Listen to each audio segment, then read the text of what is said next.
kæmpe dumt. Der ligger mænd nede på min værelse, sover og snorer. Ej, så hold din baggrund, det virker jo ikke. Hvorfor står du nøgen i vores stue? For helvede, de var jo væk alle sammen. Ej, de er ikke helt væk, fordi Mogens ligger på dit værelse. Ja, og det virker forkert at gå ned til Mogens nøgen. Og det virker ikke forkert at stå nøgen i vores stue. Jo.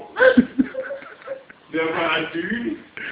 Hvorfor satte du dig oven i flyveren? Ja, det var sådan forkert. For helvede.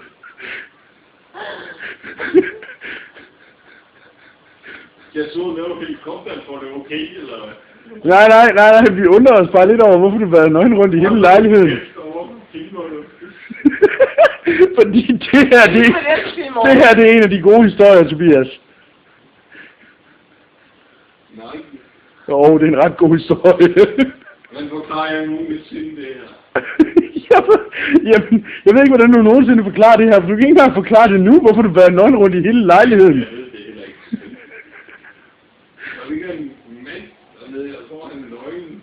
Nej, han har tøj på nede i din sovesofa. Du skal sove i din seng.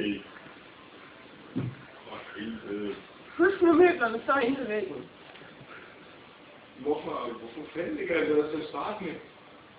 Det ligger meget varmt i seng. Altså, det nemmeste ville være, hvis du gik ned til boxershorts på og lagde dig i din egen seng. Jamen, jeg er stadig med at gå ned og tage en boxershorts af. Men det er ikke meget forkert. Ja. Det ser da noget med snor, jeg laver. Det er, what the fuck?